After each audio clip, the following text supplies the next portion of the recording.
안녕하십니까. 반갑습니다. 네, 의학을 의학으로 얘기하지 않는 마음 편한 유해과 김준영 원장입니다. 반갑습니다. 제가 몇 달이 됐죠? 몇 달 만에 이제 강의를 새로 하게 됐는데요. 오늘 55회였으면 참 이렇게 좋았을 것 같은데 54회라서 조금 아쉽네요. 오늘은 제가 이제 면역에 대해서 이야기를 하도록 하겠습니다. 뭐 제 강의를 들어보신 분들은 뭐 잘 아시겠지만 사실 뭐 이게 의학인지 아닌지 뭐 이해하기가 조금 어려운 그런 강의들을 하잖아요. 이 면역은 이제 이렇게 씁니다. 면역. 이제 우리가 보통 이제 의학으로 얘기하려면 임뮨이다 이렇게 얘기를 해야 되겠죠. 임뮨. 이렇게 얘기를 하는데 오늘은 이제 면역 좀 이게 남다르지 않습니까? 네. 면역으로 이야기들을 하도록 하겠습니다. 우리가 보통 면역이라고 하면은 도대체 이제 무엇을 면역이라고 할까? 근데 면역이라기보다도 면역력 이렇게 이제 얘기를 하면 훨씬 더 쉽겠죠, 그죠? 면역력. 력이라고 하면 힘 아닙니까? 힘, 그죠? 힘이라고 하는 거는 이제 뭔가 실체가 있어야 되겠죠. 힘을 나타낼 수 있는 거. 우리가 보통 이제 근육 이렇게 얘기를 하잖아요. 근육. 그럼 이건 이제 근육을 나타내는 건데, 그러면 이게 면역력이다, 면역이다. 이거는 무엇이 있어야 되겠습니까? 우리 보통 면역 이러면은 백혈구를 제일 첫 번째 생각하죠. 백혈구. 이 말 그대로 화이트 블러드 셀입니다. 그래서 WBC 이제 이렇게 얘기를 하죠. 백혈구가 우리의 면역을 담당할 거다. 이렇게 생각을 하는데, 이 백혈구는 보통 이게 표시가 되는 게 4.0에서 10.0 이렇게 표시가 됩니다. 이 단위를 잘 알아야 되는데요. 곱하기 10의 3승의 마이크로리터예요. 그러니까 마이크로리터라고 하는 거는 요런 1mm짜리 정육면체에 4,000개가 들어있다 이거죠. 그 다음에 1만 개, 4,000개에서 1만 개 정도 들어있다 이런 겁니다. 그러면 보통은 7,000개 정도 있으면 괜찮다 이렇게 이제 이야기를 하죠. 이게 이제 백혈구가 우리 몸에서 면역을 담당하는 건데, 이제 이 백혈구를 우리가 보통은 뭐 군인에 비유를 하잖아요. 군인은 무슨 일을 하는 사람들입니까? 외세의 침략을 막아내는 사람이죠. 그죠? 그러면 외세의 침략을 막아내면 다 될까요? 아니잖아요. 이게 경찰, 이 내부 치안을 해야 되거든요. 치안. 이게 잘 되어 있어야지 나라라는 것이 존재하지 않습니까? 그래서 이 면역이라고 하는 것은 생명체가 존재하는데 반드시 필요한 거다. 생명체를 존재할 수 있도록 만들어주는 거다. 이렇게 생각을 하시면 되겠죠. 물론 이제 조금 더 상세하게 좀 풀이를 해보자면, 바깥에서 들어오는 균, 이물질, 뭐 이런 것들을 막아내는, 외세에서부터 들어오는 것들을 막아내는 것들 있겠고요. 또 우리 몸 안에서 고장나는 것들. 예를 들면은 세포는 계속 시간마다 이제 망가지게 되어 있거든요. 예를 들면은 뭐 장세포는 뭐 3일에서 뭐 4일, 5일 뭐 이렇게 없어지게 되죠. 그 다음에 뭐 혈액세포는 뭐 짧은 것들은 이 백혈구 같은 거 7일 정도 없어지고요. 뭐 적혈구는 120일 뭐 이렇게 없어지죠. 피부는 뭐 한 28일 주기 뭐 이런 식으로 계속 없어지게 되고 새로운 것들이 만들어지게 되거든요. 그러면 없어지는 것들은 이 안에서 해결을 해야지 되겠죠. 그래서 내부에 고장난 것들을 고치는 것이 이제 면역이다 이렇게 생각을 하시면 됩니다. 근데 바깥에서 들어왔잖아요. 예를 들면은 간첩이 들어와 가지고 우리나라 어디를 막 돌아다니고 있어요. 그것도 잡아내야지 되잖아요. 예를 들어서 바이러스가 들어왔어요. 코비드 바이러스. 요즘 난리죠. 지금 2년이 벌써 넘어가고 지금은 뭐 집집마다 안 걸린 사람이 없을 정도로 이게 이제 코로나 바이러스가 이제 기승을 부리는데 뭐 막바지라고 생각은 되지만, 그래도 이런 코로나 바이러스가 우리 몸에 아예 들어오기 전에 이미 다 처리가 되면 좋겠지만 어떻게든 들어오지 않습니까? 들어온 그것을 또 없애는 이런 역할들을 하는 것이 이제 면역입니다.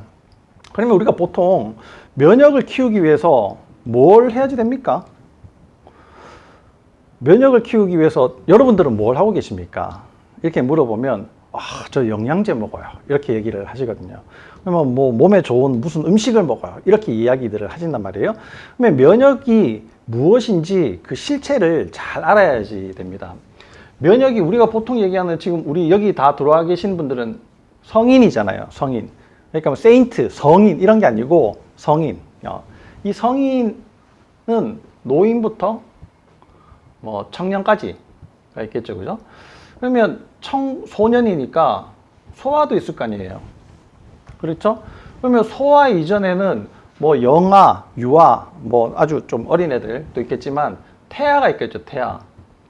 엄마 뱃속에서 나기 전에요. 그러면 태아는 정자와 난자가 되지 않습니까? 그렇죠?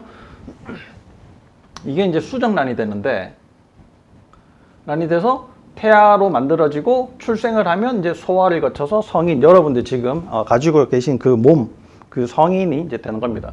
그럼 면역이라고 하는 것이 성인에만 필요합니까? 아니잖아요. 소아에도 필요하죠. 그럼 소아에만 필요해요? 태아도 필요하잖아요. 그렇죠?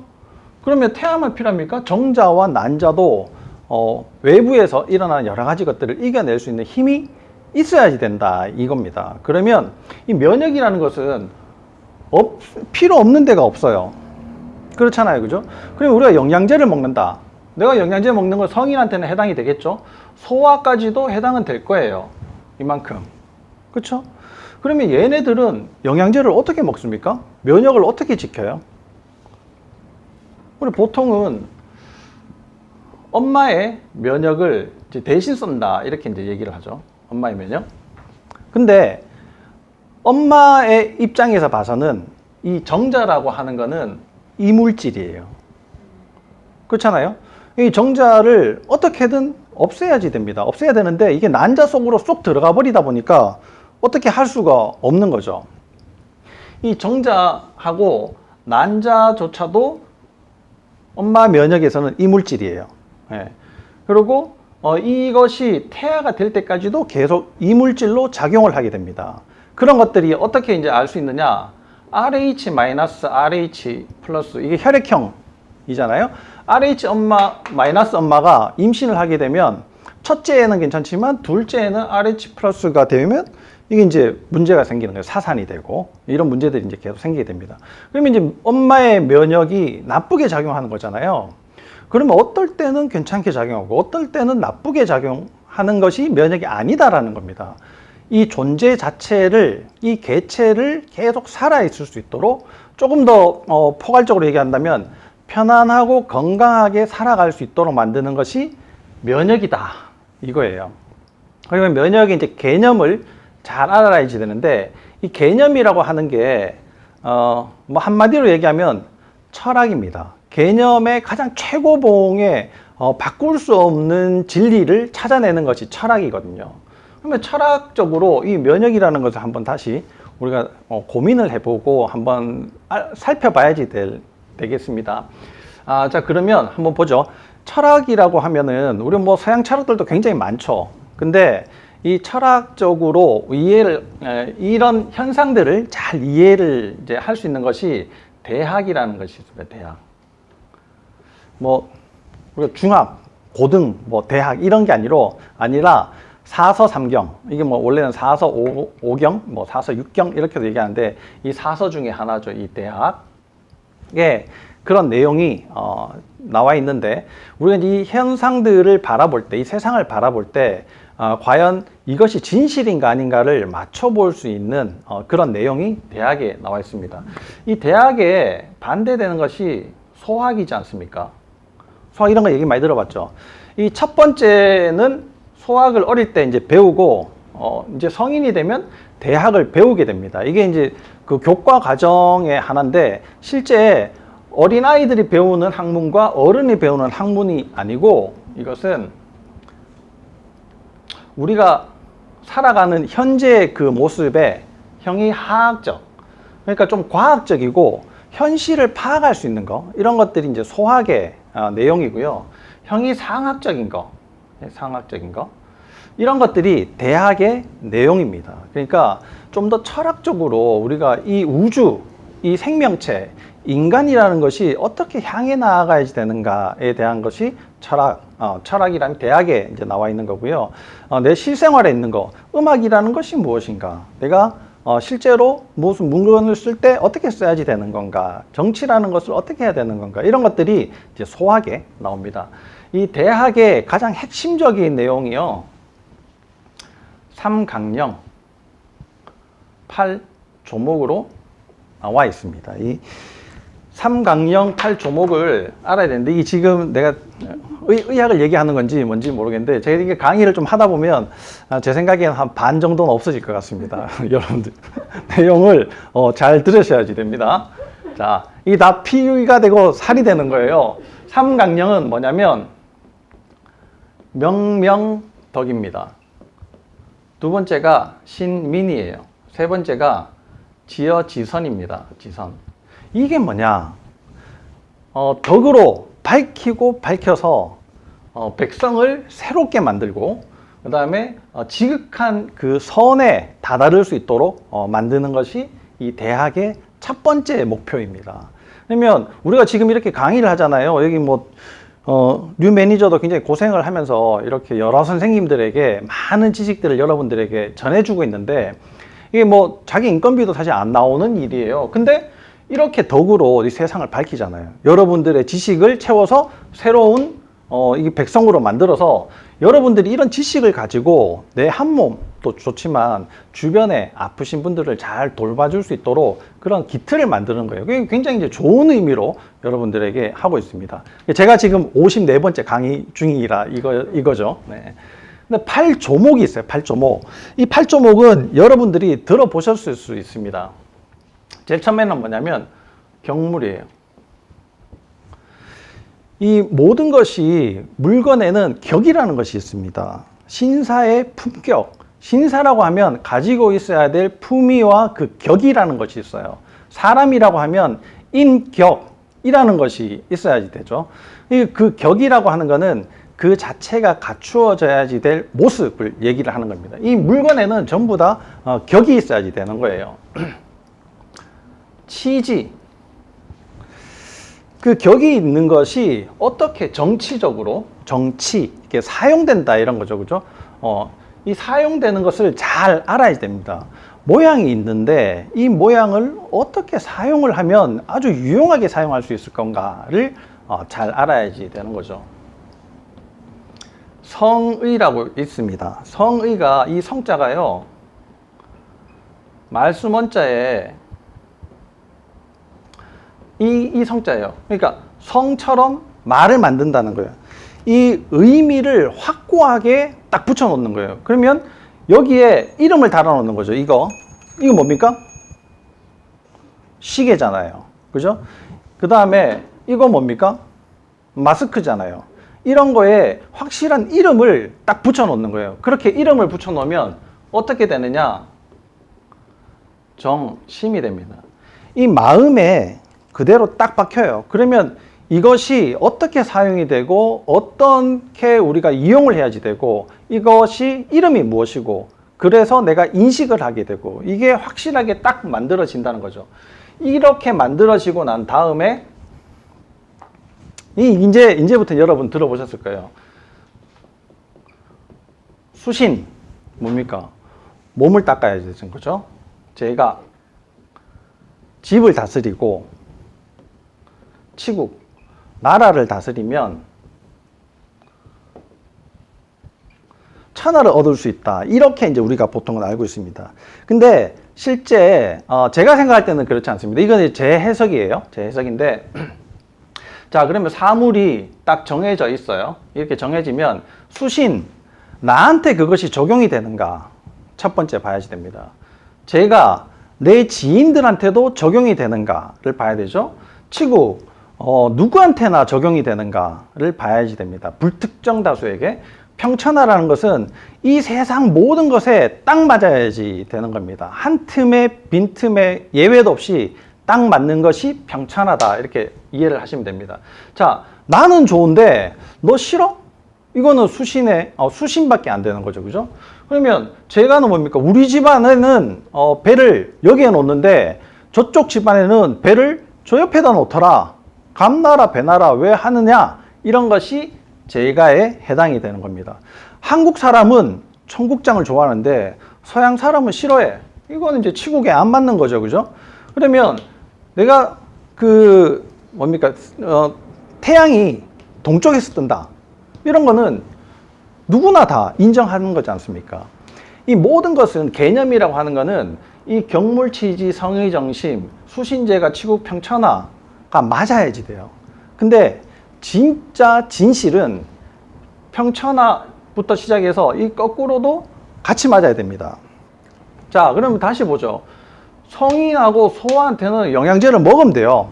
그렇죠? 뭐 예를 들어서 비타민C 같은 거 먹으면 되잖아요. 비타민C 면역에 좋잖아요. 그죠?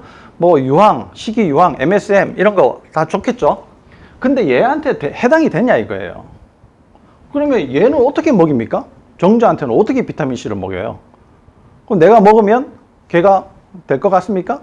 3일이면 또 새로운 게 만들어지는데 그래서 매일 먹으면 되지 않냐? 그게 정자까지 가는지 안 가는지 알 수 없다 이거예요. 그런 것들은 이런 면역의 개념에 맞지 않다라는 겁니다. 그러면 우리가 이제 면역의 개념을 좀 더 자세하게 알아봐야 되겠죠, 그죠? 이게 썼다가 지웠다가 하니까 시간이 좀 걸리겠네요, 그죠? 자, 이 모든 철학이라고 하는 것은 우리가 개념을 잘 잡아야 되는데요. 이 개념이라는 것을 이렇게 한번 봅시다. 이건 뭡니까, 지금? 마름모죠? 이거 누구나 다 알아요, 그죠? 이 마름모라는 걸. 만약에, 이건 뭡니까? 이거 선이잖아요. 그죠? 선인데, 이것을,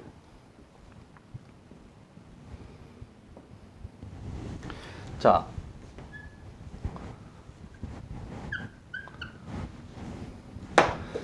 이게 몇 개예요? 몇 개입니까? 마름모가 몇 개고? 이게 지금 제가 뭘 그랬어요? 강목을 그렸잖아요. 강목. 네. 네 개죠? 네. 그러면 이렇게는 몇 개예요? 세 개예요. 네. 오. 내가 이렇게 얘기를 했는데 이렇게 알아듣고 있을 수 있고 네. 비타민 C를 먹고 원하는 게 있었는데 다르게 나타날 수 있다는 거예요. 이 개념을 잘못 잡으면 여러분들이 우왕좌왕 혼선을 겪게 되는 거예요. 그러면 이게 어떻게 해서 이렇게 틀리게 됐는가를 잘 알아야지 되잖아요. 그게 철학적으로 사유가 필요하다 이런 겁니다. 그러면 이제 우리가 철학이라는 것이 무엇인가를 좀 다시 좀 봐야 되겠죠. 제가 이제 면역을 얘기를 해야 되는데 계속 이제 철학 얘기를 하고 있습니다. 재밌습니까? 네. 재밌습니다. 혼자 대답하지 말고 이렇게 댓글 이런 걸 좀 봐주세요.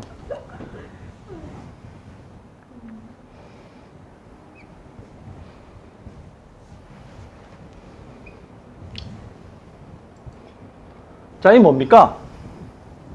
뭐야? 지도인지 어떻게 알았어요? 네. 이 딱 보고 지도 어느 나라 같아요? 이태리입니다. 네. 진짜 축구 잘하게 생겼지 않습니까? 진짜. 축구 진짜 잘하겠죠. 그러면 좀 더 그려보겠습니다. 이건 어디입니까?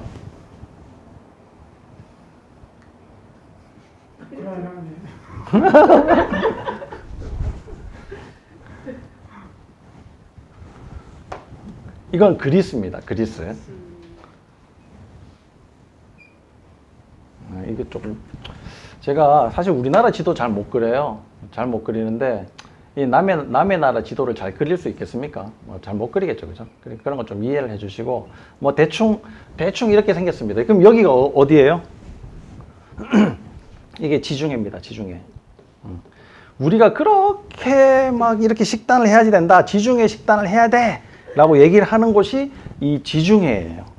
지중해인데 여기에 이오니아 지방 요렇게 있는데 이오니아 지방이라고 있습니다. 지금은 터키예요.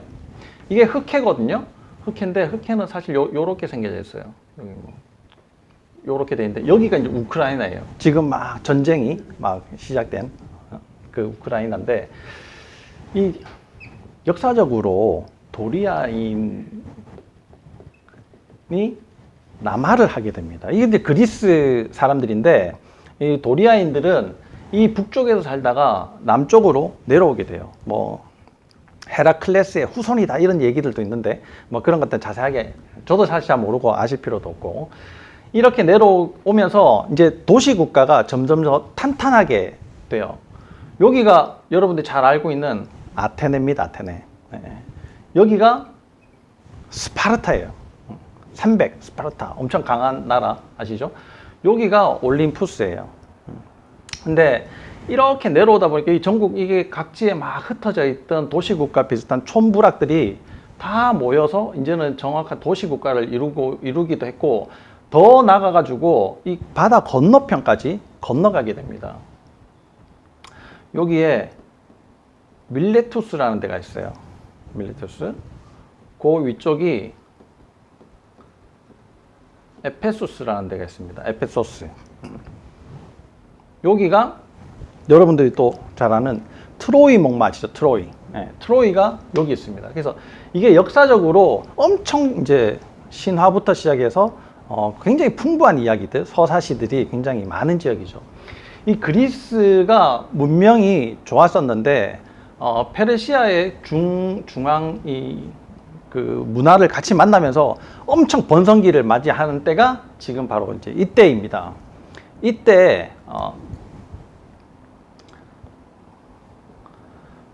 탈루스라는 밀레투스에서 사는 그리스인이 있었습니다. 그래서 밀레투스 학파 이렇게 얘기를 하는데 철학의 아버지입니다. 이 탈루스라고 하시는 분이 여기에서부터 철학이 시작이 된 겁니다. 우리가 왜 여기에 철학이라는 것을 붙였냐면 이 탈루스 이전에는 신이 이 세상을 모든 게 다 창조했다 이렇게 이야기를 했어요. 뭐든지 다 신이 창조를 했다라고 했는데 이 탈루스는 신이 만든 게 아니라 뭔가가 자연적으로 형성이 되었다. 인간이라는 것이 어떻게 만들어지게 됐는가에 대해서 탐구를 하게 됩니다. 그래서 이 세상의 관점을 신에서 인간으로 옮겨왔기 때문에 우리가 철학의 아버지다 이렇게 부르는 거죠. 이 사람이 한 일이 되게 많습니다. 그 피라미드의 그림자를 거리를 재가지고 피라미드의 높이를 재요. 그런 거 들어보지 않습니까? 왠지 이런 피라미드가 있는데 이 그림자를 길이를 재가지고 이 피라미드의 높이를 재는 거. 이거 혹시 안 들어보셨어요? 예. 이게 어디에 나오냐면 피타고라스의 정리에 나옵니다. 피타고라스가 이 탈루스 제자예요. 예. 이 사람이 또 한 일이 있어요. 개기일식의 날짜를 맞춥니다. 그러니까 그때는 하늘이 까매진다. 태양이 없어진다. 굉장히 큰 사건이죠. 이걸 날짜를 맞추는 거예요. 그래서 이 신이 한 일이 아니고 인간이 잘못해서 신이 노한 게 아니라 이건 자연 법칙에 의해서 생기는 거다. 이렇게 설명을 하는 거죠. 또 작은 곰자리. 이게 북극이다. 그러니까 뭐 쉽게 얘기하면 그냥 북극성을 발견했다. 북극성이 모든 별의 중심이다 라는 것을 발견한 사람이에요. 세 번째는 이 페르시아가 그리스를 침공할 때 여기에 할리스 강이 있거든요. 그 강 폭을 줄여가지고 이 페르시아 군들이 쉽게 넘어갈 수 있도록 만들어요. 그래서 그리스가 함락되는데 또 큰 공헌을 하기도 했습니다. 이 지역이 좀 다르다 보니까 뭐 그렇게 협조를 좀 했었나 봅니다. 이 탈루스가 이 세상은 물로 만들어져 있다 이렇게 얘기를 했어요. 이 물의 작용 때문에 만물이 다 만들어진다라고 얘기했는데 그것도 이제 그럴 것이 이 밀레투스 앞쪽에는 엄청 아름다운 바다들이 많이 있습니다. 이 그리스 주변에는 섬들이 엄청 많거든요. 많은데 그런 자연 풍경에 있는 섬들을 보고 또 물을 보고 또 세상에 이게 뭐 나무도 진액이 나오고 우리도 물들이 다 있지 않습니까? 그래서 이 세상은 물로 만들어졌다 이렇게 이야기를 했었죠. 근데 이 탈루스의 제자들이 있습니다. 이 제자 중에 한 명이 제자가 이름이 갑자기 생각이 안 나네.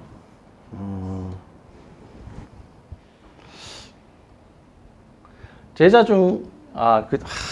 중에 제자 이름이 생각이 안 난다.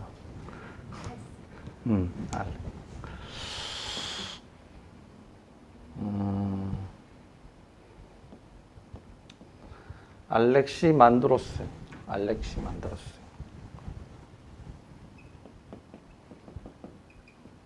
그래도 아무도 몰라요. 알렉시만드로스라는 사람이 이 물로 다 만들어졌다면은 혹시 돌이라는 것이 어떻게 이렇게 물이 딱딱해질 수가 있는가? 이 불이라고 하는 게 어떻게 이렇게 뜨거워질 수 있는가?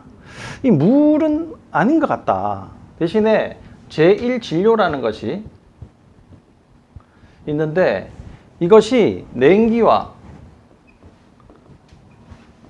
온기로 이루어지게 된다. 제1진료가 많이 비비면 온기가 되고 이게 조금 비비면 냉기가 되는데 이 온기는 불이 되는 거죠. 냉기는 습도가 되는 거예요. 이 습도에서 땅과 공기가 나온다. 이렇게 얘기를 했어요. 그러니까 이 알렉스 만드로스가 이렇게 얘기를 했더니 얘 친구가 있거든요.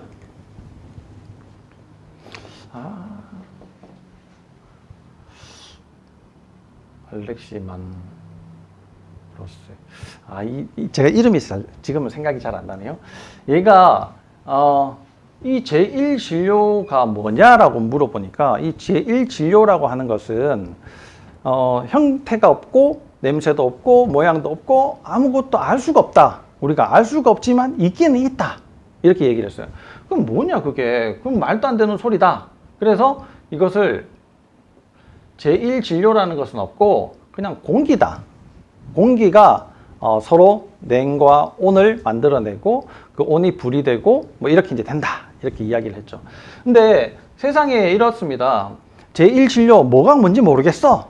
라고 이렇게 얘기를 하니까 사람들이 알아듣기가 너무 어렵잖아요. 그래서 후세에 남아있는 사람들은 이 사람이 했던 얘기들은 잘 모르고 여기 이 사람이 했던 공기 제1진료는 없고 공기가 중요하다라는 이 이야기만 남아있게 되는 겁니다.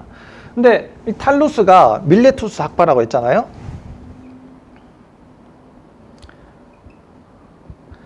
헤라클리투스라는 사람이 에페수스 사람인데요.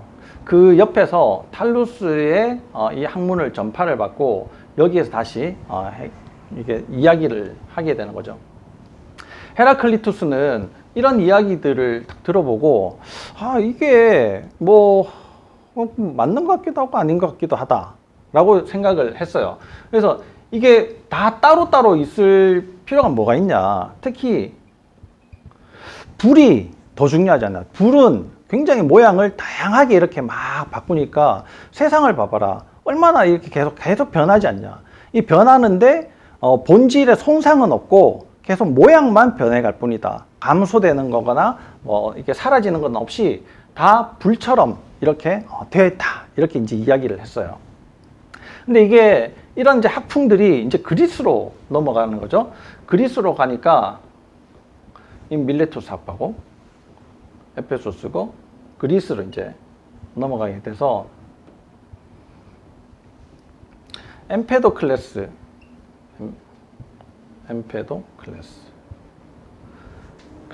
사람이 이렇게 다 따로따로 사실 있지 않고 내가 보니까 물, 공기, 불로 되어 있는 것 같다. 근데 이렇게 해가지고는 흙이 어떻게 만들어지겠냐. 그래서 흙이 있다. 따로. 대신에 이렇게 만들어진다. 물이 엄청 많이 차지하고 나머지 세 개가 이렇게 같이 부분적으로 요소가 있고 공기는 공기가 엄청 많고 뭐 이런 식으로 만들어지는 거죠. 식물, 그 다음에 뭐 동물, 그 다음에 뭐 여러 가지 자연계에 일어나는 모든 것들이 이 네 가지가 적절하게 잘 섞여가지고 되어 있다. 이렇게 이야기를 했습니다. 이게 그리스 사람이다 보니까 그 우리가 지금 알고 있는 제4원소설 있잖아요. 제4원소설이 이게 계속 유지가 되는데 이제 그 제5원소 영화 보셨죠?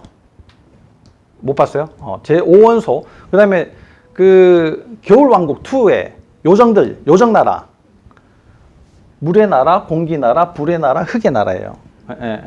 그 요정들. 그러니까 이 서양의 깊은 사상 속에는 이런 것들이 남아 있습니다. 근데 이게 언제까지 되냐면 아리스토텔레스가 얘 말이 맞아. 같은 그리스다 보니까 그럴 수 있겠죠. 그죠? 얘 말이 맞아.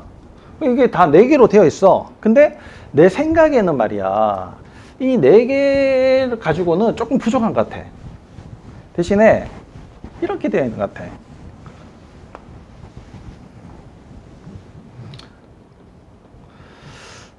흙이 있고 물이 있고 불도 있어. 그 다음에 공기도 있지. 이렇게 얘기를 했는데 근데 제1진료라는 것도 있어. 어떻게 보면은 이거의 총 종합판이잖아요. 총 종합판을 아리스토텔레스가 이야기를 합니다. 이것은 냉이고 이것은 온이야. 이것은 습도고 이것은 건조함이야. 이것이 제1진료의 어떤 상황에 따라서 이렇게 건조한 것과 많이 만나면 불이 되거나 흙이 만나서 또 다른 것들이 만들어지고 냉도 마찬가지고 습도 마찬가지고 이렇게 다 자연스럽게 섞여서 이 세상이라는 것이 만들어져 라고 얘기를 했는데 이 사원소설이라는 것이 19세기 때 완전히 이제 사라지게 됩니다. 왜 사라졌냐면 원소 주기율표 아시죠? 제가 저번에 38억 년 이야기를 하면서 이제 원소 주기율표를 잠깐 하다가 강의가 이제 멈춰가지고 지금 오늘 몇 달이 지나서 이제 다시 하게 되는데 원소 주기율표가 만들어지면서 이게 없어지게 돼요. 왜냐하면 이 세상의 원소라는 거 더 이상 쪼개지지 않는 가장 최소 단위가 이렇게 공기, 물, 불, 흙, 물 이렇게 만들어진다고 얘기를 했었는데 그것이 아니더라는 거예요. 최초에 밝혀낸 원소는 63가지인데 지금까지 밝혀진 거는 118가지 정도 됩니다. 우리가 자연적으로 자연에 있는 거는 92가지가 되고요. 이게 인공적으로 만든 게 26가지 정도가 돼요. 그게 원소 주기율표에 표시가 되어 있는데 지금도 계속 만들어진다고 얘기를 하고요. 우리가 핵 연료로 이제 에너지를 만들어내잖아요. 원자력 발전소 이런 데서는 3000가지 정도가 순식간에 만들어졌다 사라졌다가 계속 반복이 된다고 합니다. 사실 이게 양성자, 중성자, 전자의 조합으로 번호라는 것이 다 나눠지잖아요. 그러니까 거기 각각의 원소들이 순식간에 다 변하면서 만들어졌다가 사라졌다가 계속 반복이 되는 거죠. 이게 양자역학으로 이어지게 되면서 하나의 모습으로 계속 갖춰져 있지 않고 모습을 서로 바꾸게 된다라는 것까지 이제 이어지게 되는 겁니다. 어쨌든 이렇게 이제 원소 주기율표라는 것이 나오면서 사원소설은 이 세상에서 묻히게 돼요. 근데 이 서양에서는 이렇게 사원소설이라는 것이 옛날 전설처럼 내려오고 있지만 우리나라 특히나 동양 쪽에서는 어떻습니까? 사원소설? 이 흙이라는 것이 이렇게 바뀌면 어떻게 돼요? 지수화풍. 지수화풍 많이 들어보지 않습니까? 이 세상이 이루어진 원리. 불교에서는 지수화풍으로 만들어져 있다라고 이야기를 합니다. 근데 이 공기라고 하는 것은 사실 어디에나 다 있고 우리가 하나의 원소라고 얘기하기도 조금 어렵고 뭔가 좀 구체적인 것이 필요했죠. 그래서 이 공기라는 것을 없애고 습과 온이 같이 만나는 나무를 만듭니다. 냉에서 금을 만들어요. 그러면 어떻게 됩니까? 자, 읽어보시죠.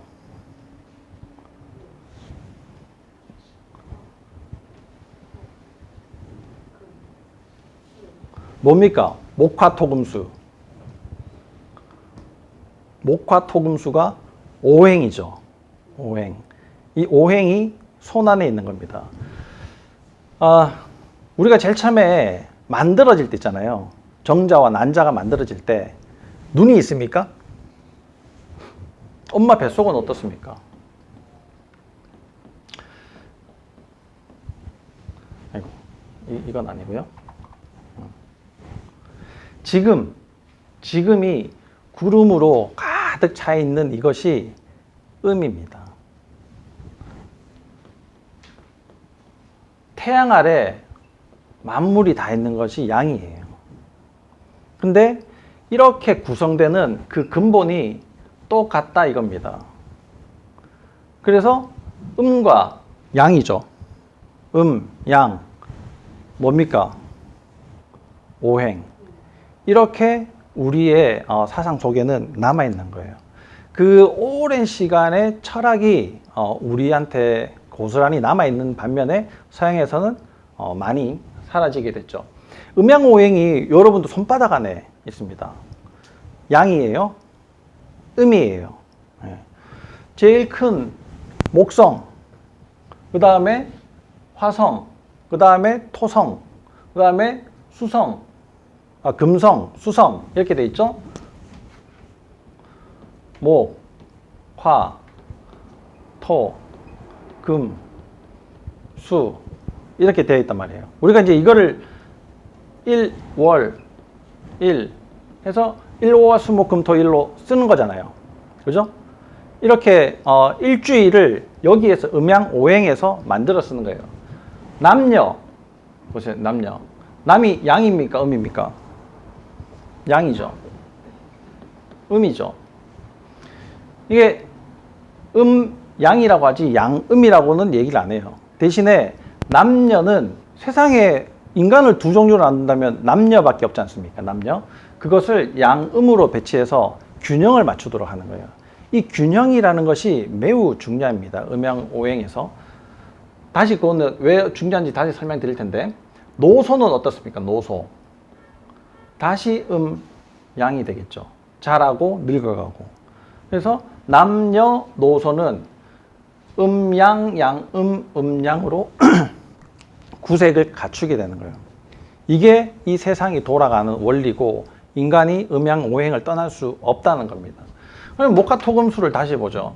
이게 토가 지잖아요. 지. 그죠?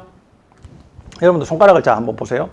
제일 큰 목성, 두 번째 큰 지구, 그죠? 토성이랑 똑같아요. 그 다음에 화성, 그 다음에 금성, 수성이에요. 그럼 이렇게 수, 금, 지, 화, 목, 토가 되는 거예요. 그래서 이 음양오행이 여러분들 손안에 있습니다. 그래서 이게 우리가 음양오행을 잘 알아야 된다는 그런 의미보다도 이런 철학적 개념이 우리한테 주는 그런 의미가 무엇인가를 잘 한번 살펴보면 또 도움이 많이 되는데, 우리가 뭐 시험해 볼 때도 처음에 찍은 게 맞는 경우가 되게 많잖아요. 그래서 이 처음에 생각했던 이런 생각들이 우리의 이렇게 살아가는 모습에 딱 맞는 경우들이 굉장히 많이 있습니다. 그래서 처음 그 생각이 굉장히 이제 중요한데요. 이것이 왜 중요한가를 한번 다시 봅시다. 이게 뭐 쓸데없이 이제 음양오행까지 다 설명을 했는데, 자, 여기 보죠. 지, 수, 화, 풍 이렇게 있습니다. 지금 몇 명 남았어요? 몇 명 들어오셨다가 몇 명 남았어요? 늘어나고 있어요. 늘어나고 있어요? 아니, 늘어나고 있으면 안 되는데. 자, 지수화풍이 그러면 인간이 만들어진 모습이다 했잖아요. 이 세상이 다 만들어졌지만 인간이 소우주죠. 우주가 만들어진 원리에 소우주도 만들어진 원리가 똑같다는 겁니다. 그러면 원리를 한번 보죠. 지는 뭡니까?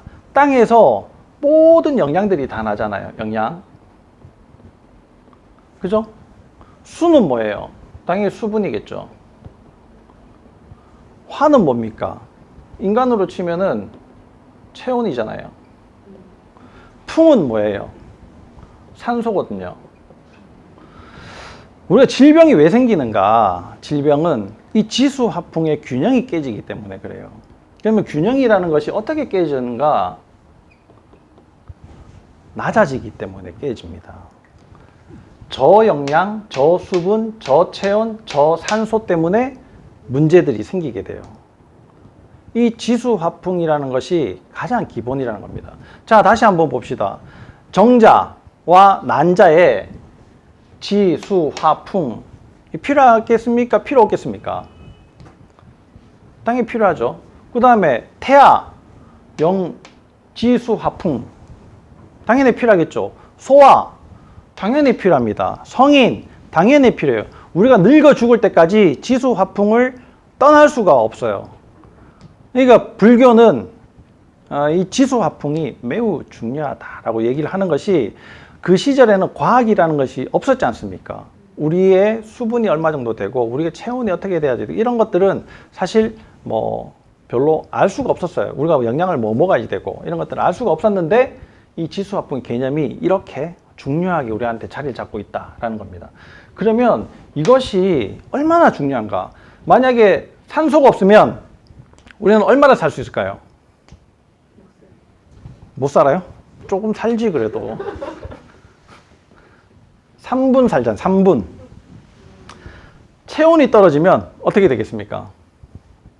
만약에 엄청 뭐 추운 북극에 갔어. 예, 내가 옷이 없어. 그럼 어떻게 될 것 같아요? 얼마나 살 수 있을 것 같아요?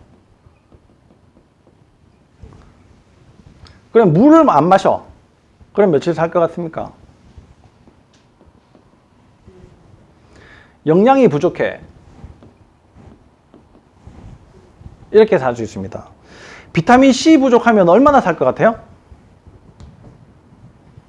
뭐 수십 년 살겠죠. 네. 비타민 C 없다고 죽겠습니까? 네. 오메가3 없다고 죽겠어요?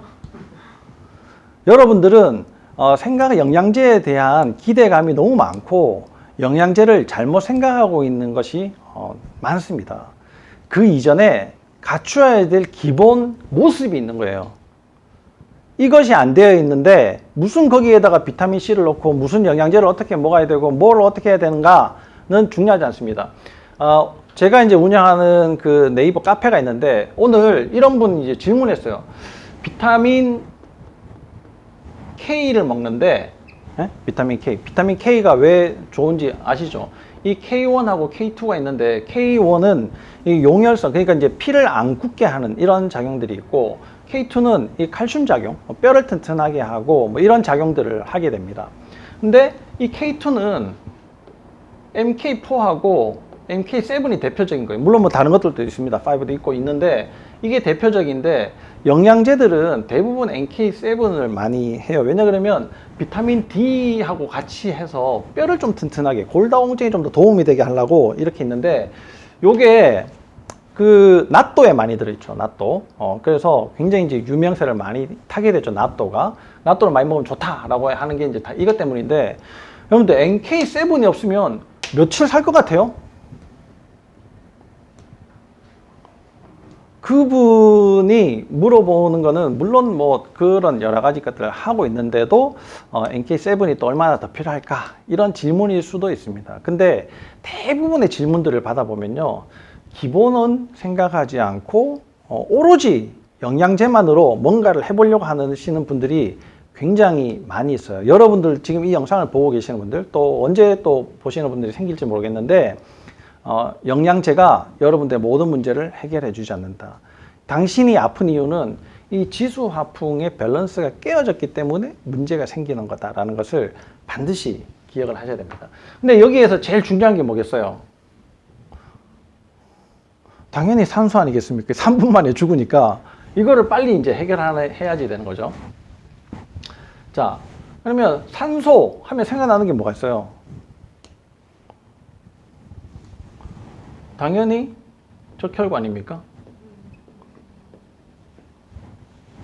그쵸? 적혈구. 또 생각날 거고, 호흡이 생각날 겁니다. 호흡. 숨을 쉬어야 되니까, 그죠? 숨을 쉬어야 되는데, 지금 이 대기 중에 21%의 산소가 있어요. 있는데, 왜 우리가 산소 때문에 문제가 생기는가? 저산소증 때문에 우리 몸에서 암이 생긴다. 이런 것들은 너무나 잘 알려져 있는 사실들이죠. 그러면 21%가 돼 있는데 왜 나한테는 산소가 부족한가? 그러면 이거 다시 봐야 되죠. 호흡이 코나 입으로 들어오지 않습니까? 입으로 숨 쉬면 이건 문제가 있는 거죠. 그냥 코로 일단은 들어와야 됩니다. 그러면 폐로 다시 가야지 되는 거죠. 이 폐를 통해서 혈관으로 가요. 그럼 혈관을 통해서 이제 세포로, 이게 산소가 전달되는 순서입니다. 여기에서 하나라도 어긋나 버리면 문제가 생긴다는 거죠. 예를 들어서 나는 늘상 코가 막혀요. 이건 문제겠죠, 그죠? 나는 만성 폐쇄성 폐질환이 있고 계속 기침을 해요. 이번에 코로나 때문에 문제 생기는 것들이 다 폐렴이지 않습니까? 폐렴. 폐렴이 왜 문제입니까? 폐에 염증이 생기고 폐포에 물이 차니까 산소가 혈관으로 못 들어가게 되는 거죠. 숨을 못 쉬니까 죽어가는 거예요. 그러면 혈액 순환이 안 돼. 그러면 산소가 어떻게 전달이 되겠습니까? 이 마지막에 있는 이 세포는 그냥 죽지 못해 사는 것이 암의 모습이다. 이렇게 이해를 하시면 됩니다. 자, 이렇게 전달이 돼야지 되는 거의 핵심이 적혈구예요. 그러면 적혈구에 어디에 산소가 붙어야 되느냐? 헤모글로빈이라는 것에 붙어요. 헤모글로빈. 그러면 헤모글로빈에 직접 갖다 붙냐? 아니에요. 이 헤모글로빈은 포르피린 그 링 구조를 가지고 있는, 이게 오각형인데요. 오각형. 오각형인데 이게 제가 그냥 이게 막 그리는 거예요. 해서 뭐 이게 뭐 가지가 이렇게 막 달려 있습니다. 막 이렇게 이제 막 달려 있고 이런데 이런 건 중요한 게 아니고 여기에 철이 달려 있어요. 철. 이 철에 산소가 붙는 거예요. 이게 햄입니다. 햄이라는 구조예요. 이 철이 없으면 어떻게 되겠습니까? 당연히 산소가 못 붙죠. 예.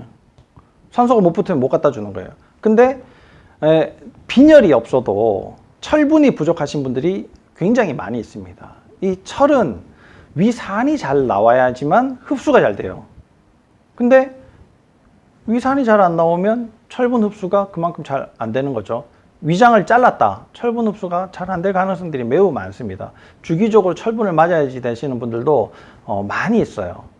근데 이렇게 철이 부족하면 좀 문제들이 많이 생기게 되니까 내가 빈혈이 아니어도 철분을 꼭 확인해 볼 필요가 있습니다. 이렇게 얘기하면은 이제 또 뭐 철분 영양제를 막 드시는 분들이 너무 많아요. 근데 철이 너무 많아지게 되면 이 철은 어떻게 쓰여지냐면은 물론 산소를 운반하는 데 쓰여집니다. 또 두 번째는 면역을 강화하는 데 쓰여져요.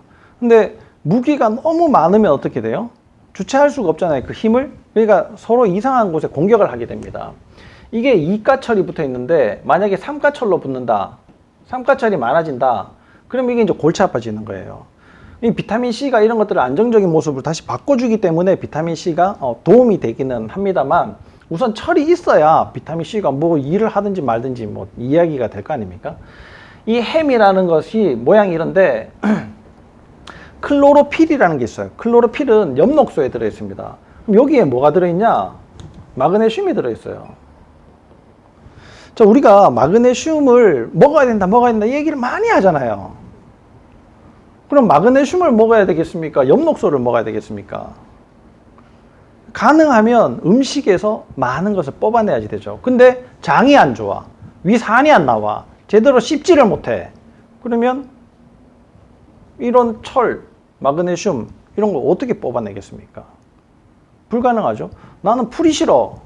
그럼 마그네슘을 따로 먹는 수밖에 없다 이거예요. 여기에 들어있는 마그네슘이 좋은 마그네슘이겠어요? 영양제로 만들어져 있는 마그네슘이 좋은 마그네슘이겠어요? 당연히 자연에 천연으로 있는 마그네슘이 좋은 영양제지 않겠습니까? 물론 몸에서 마그네슘 소모량이 많으신 분들이 있어요. 그런 분들은 마그네슘을 조금 더 섭취를 해야 되겠죠? 그러나 섭취하기 이전에 왜 내 몸에서 마그네슘이라는 것이 계속 부족하게 되는가를 먼저 찾아야 됩니다. 왜 그런 문제들이 생기냐? 계속 말씀하는 것처럼 이게 치수화풍의 문제가 생겼기 때문에 그런 거예요. 내가 먹는 게 잘못됐거나 물이 부족하거나 체온이 낮거나 산소가 부족할 때 그런 일들이 생기게 됩니다. 소화도 안 되고 잠도 안 오고 어디가 아프고 짜증만 나고 우울해지고 이런 문제들을 여러분들이 겪게 되는 거예요. 내가 어떤 영양제를 못 먹어서 이런 문제들을 겪는 게 아니라는 거예요. 영양제가 여러분들을 다 구원해 주지 않는다라는 겁니다. 자, 여기까지 이제 왔는데 지금 여기 이제 철이 들어있다 했죠? 철. 요런 구조가 해산물에도 있어요. 뭐 이게 오징어 뭐 이런 것들. 그리고 요즘 이제 이 코로나 백신을 만들잖아요. 이 백신이 감염이 되어 있나 되어 있지 않나를 보는 게 투구개라는 게 있습니다. 투구개 들어보셨어요? 투구개. 진짜 여기에 쓰는 그 옛날 그 로마 병사들처럼 이렇게 쓰던 이런 모자 같이 생겨져 있는 이런 거 봤습니까? 투구개. 이 개가 2억 만년 전에 지구상에 나타난 그 모습 그대로 지금도 있습니다. 이 투구개의 피를 뽑아가지고 백신이 감염되어 있나 되어 있지 않나를 보거든요. 이 투구개의 피가 파란색이에요. 파란색. 어떻게 파란색이냐? 우리는 색깔이 다 빨간 줄 알지 않습니까? 근데 여기에 이런 모양은 아니에요. 뭐 이런 식으로 되어 있어요. 여기에 구리가 붙어 있습니다. 구리. 산소로 이렇게 이제 이어져 있어요. 이런 식으로 여기에 산소가 붙어요. 산소. 그러면 파란색이 되는 거예요. 뭐 벌레 초록색이 되고 뭐 이렇게 이제 다 색깔이 달라지게 되는 거죠. 그 색깔이라고 하는 것이 여기에 붙어 있는 금속과 산소가 어떻게 붙느냐에 따라서 모양이 색깔이 달라지게 되는 거예요. 이게 이렇게 만들어져 있는 것이 단백질로 쌓여져 있는 것이 헤모글로빈인데 이 헤모글로빈에는 햄이 4개가 있어야 됩니다. 4개. 그러면 헤모글로빈이 이제 만들어지는 거예요. 그러면 적혈구 하나에 헤모글로빈이라는 것이 몇 개가 있을 것 같습니까? 모르겠죠?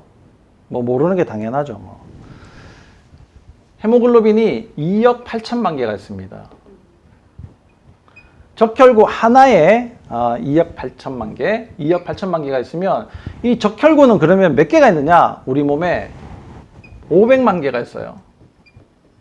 500만 개가 있는데 이게 마이크로 리터당 500만 개예요. 아까 말씀드렸다시피 마이크로 리터라고 하는 거는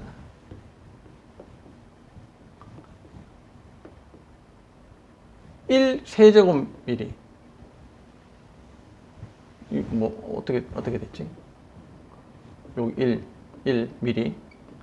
1세제곱미터당 500만 개가 있다는 거예요. 그럼 우리 몸에서 혈액이 얼마나 있냐면 한 5리터 있어요. 5리터. 자, 곱해보세요. 그럼 몇 개쯤 있을 것 같아요? 적혈구 25조개입니다. 25조개. 25조개. 25조개인데 이게 개당 2억 8천만 개의 헤모글로빈을 가지고 있는데 이게 4개의 햄을 가지고 있어요. 그러면은 우리가 산소를 가지고 있어야지 될 보유량이 얼마나 됩니까? 우리 몸이 이루고 있는 세포가 개수가 몇 개냐? 여러분들 혹시 알고 계십니까? 개수? 이제 옛날에는 이랬어요. 뭐 90조개 대 10조개다. 이랬거든요. 근데 이게 이제 틀렸다.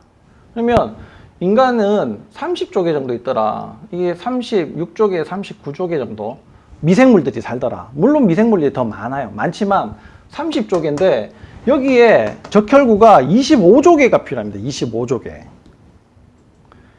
우리 몸의 83%를 차지해요. 그러면 자, 우리가 지금 근육을 키울 때입니까? 적혈구를 안전하게 만들 때입니까? 여러분들 생각을 잘 해보셔야 됩니다. 전체 혈액에 있잖아요.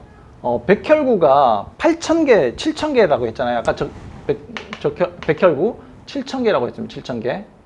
단위는 똑같아요. 근데 적혈구는 500만 개가 있어야 돼요. 상대가 됩니까? 상대가 안 되죠. 전체 혈액의 80% 넘게가 적혈구예요. 우리 몸 전체로 따져도 84% 정도가 적혈구입니다. 내가 숨을 못 쉬면은 3분 안에 죽는다는 게 당연한 일입니다. 당연한 일. 내 몸에 제일 많은 세포가 일을 못하고 있는데 문제가 생기는 거죠. 그러면 자, 다 기능들이 좋다고 칩시다. 했는데 만약에 모세혈관에서 피가 제대로 안 돈다. 그럼 어떻게 될 것 같습니까? 그럼 산소 당연히 못 가는 거죠. 이렇게 많은 숫자를 보유를 해서 우리가 산소를 전달시켜야 되는데 구석구석까지 산소가 못 가. 그러면 당연히 문제가 생기는 거죠. 산소가 못 가면 어떻게 되냐? 근육이 뭉쳐요. 근육이 뭉치면 아프죠. 아픈 근육으로는 잠도 못 자죠.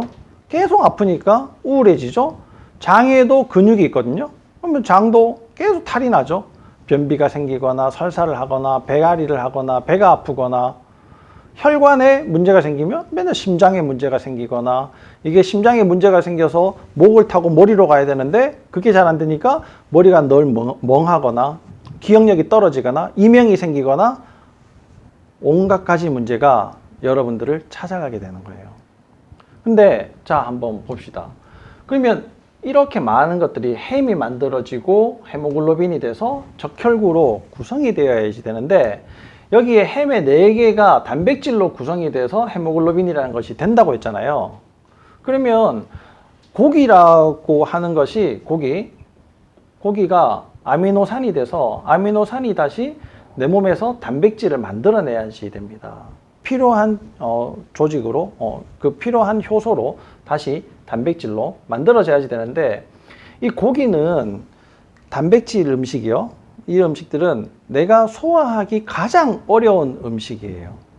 탄수화물, 단백질, 지방 중에 단백질이 소화하기가 가장 어렵고 이건 찌꺼기가 또 많이 남아요. 질소 찌꺼기가.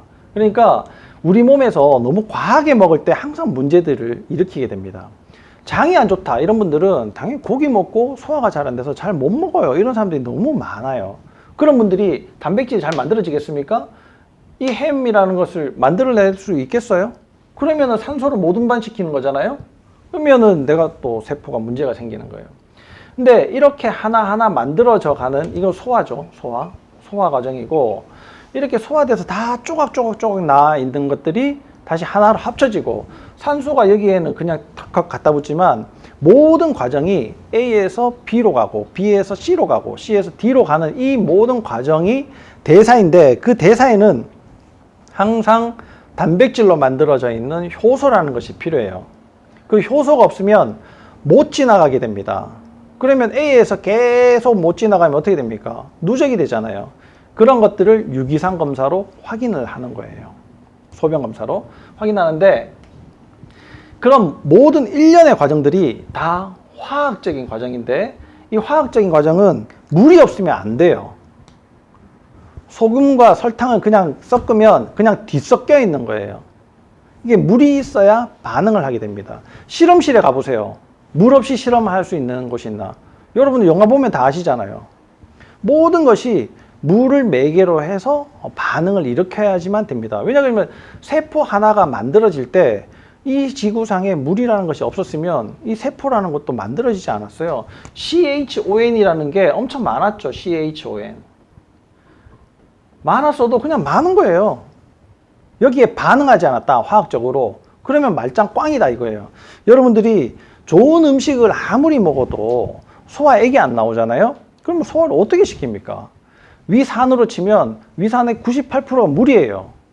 여러분들은 물을 제대로 먹지 않고, 현대인들은 대부분 만성 탈수라고 하는데 거기에다가 저염식을 하잖아요. 그러면 내 몸에 물이 남아있지 않고 내가 쓸 수 있을 때 쓸 수 있는 보유를 하고 있는 물이 부족한데 무슨 화학적인 반응을 일어나서 그런 대사들이 되겠습니까? 내가 대사가 안 된다 해가지고 카르니틴을 찾고 대사가 안 된다 해가지고 뭐 다른 것들을 찾을 일이 아니라는 겁니다. 그 전에 여러분들 만성 탈수면 카르니틴을 한 병을 다 먹어도 여러분들 대사가 안 되게 되어 있어요. 아무리 지방을 막 퍼먹고 저탄고지가 좋다고 막 얘기를 해도 안 되게 되어 있습니다. 내가 거기에다가 면역 주사를 맞는 암 환자들 무슨 소용이 있습니까? 이 코로나 백신을 맞고 이게 문제들이 많이 생겼잖아요.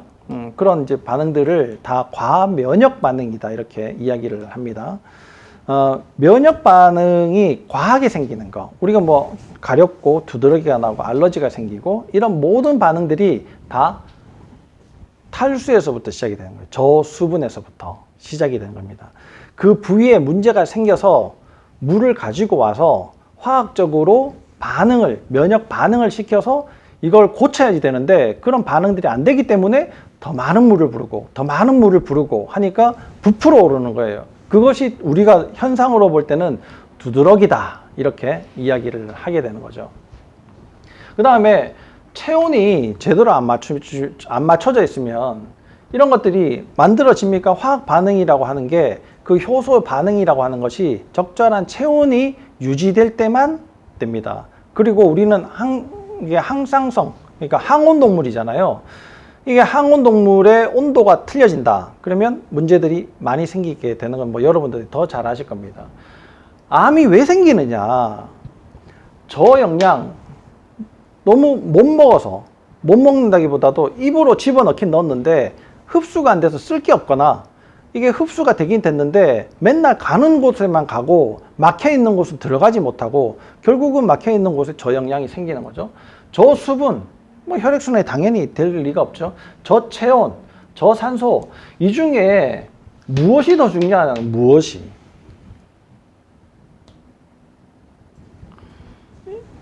지, 수, 화, 풍이 되어 있는 게 아니에요.